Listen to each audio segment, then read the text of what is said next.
अयोध्या के निकट एक पौराणिक नदी कुटिला है जिसे आज टेढ़ी नदी भी कहते हैं।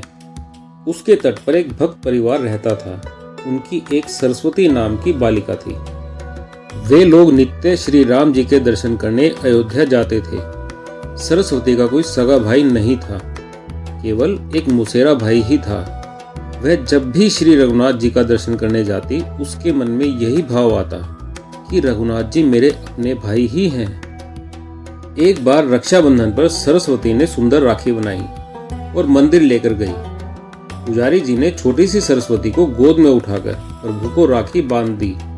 अब हर वर्ष राखी बांधने का उसका नियम बन गया। समय के साथ सरस्वती बड़ी हो गई और उसका विवाह निश्चित हो गया। वह पत्रिका लेकर मंदिर में आई और रघुनाथ जी से कहा कि मेरा विवाह निश्चित हो गया है, मैं आपको न्योता देने आई हूँ।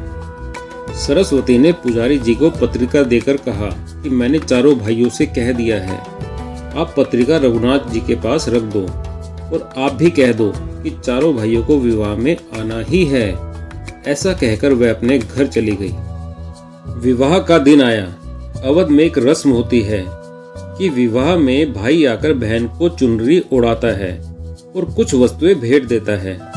सरस्वती की मौसी ने अपने लड़के को कुछ सामान और 22 रुपए दिए और मंडप में पहुंचने को कहकर वह चली गई। उसका मौसेरा भाई उपहार, वस्त्र और 22 रुपए लेकर रिक्शा पर सामान बांधकर विवाह मंडप की ओर निकल पड़ा। रास्ते में ही रिक्शा उलट गया और वह गिर गया। थोड़ी सी चोट आई और लोगों ने उसको दवाखाने ले जाकर मरहम पट्टी कराई। जब बहुत देर हो गई तब सरस्वती व्याकुल होकर दरवाजे पर आकर रोने लगी और सोचने लगी कि दूर दूर के रिश्तेदार तो आ गए, पर मेरे अपने भाई क्यों नहीं आए? क्या मैं उनकी बहन नहीं हूँ? उसी समय उसने 4 बड़ी मोटर गाड़ियां और एक बड़ा ट्रक आते हुए देखा। पहली गाड़ी से उसकी मौसी का लड़का और उसकी पत्नी उतरे। बाकी गाड़ियों से और 3 जोड़ियां उतरी। मौसी के लड़के के रूप में भगवान ही आए थे। उन्होंने रत्न जड़ित पगड़ियां, वस्त्र, हीरो के हार पहन रखे थे। श्री हनुमान जी पीछे ट्रक में सामान भरकर लाए थे। वे पहलवान के रूप में थे। उन्होंने ट्रक से सारा सामान उतारना शुरू किया, जिनमें स्वर्ण, चांदी, पीतल, तांबे के बहुत से बर्तन, बिस्तर, सोफे, ओढ़ने बिछाने के वस्त्र, साड़ियां, अलमारियां और ढेरों आभूषण। मौसी यह देखकर आश्चर्य में पड़ गई कि इतना कीमती सामान मेरा लड़का कहां से लेकर आया।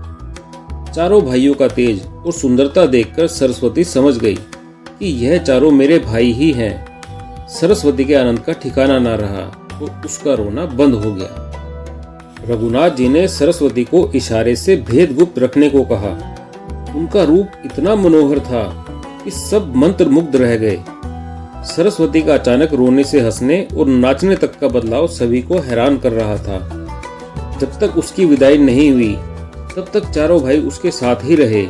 सभी गले मिले और आशीर्वाद दिया। उनके जाने के कुछ समय पश्चात सरस्वती की मौसी का लड़का वहां आया। मौसी ने पूछा कि अभी अभी तो तू बड़े कीमती वस्त्र पहने गाड़ी और ट्रक लेकर आया था, ये पट्टी कैसे बन गई और कपड़े कैसे फट गए? उसकी तो कुछ समझ ही नहीं आ रहा था। अंत में सरस्वती से उसकी माता ने एकांत में पूछा कि बेटी सच सच बता कि क्या बात है, ये चारों कौन थे? तब उसने कहा कि माँ, मैंने आपसे कहा था कि मेरे भाई अयोध्या से आएंगे। माँ समझ गई कि उसके चारों भाई श्री रघुनाथ जी और उनके तीनों सहोदर ही हैं।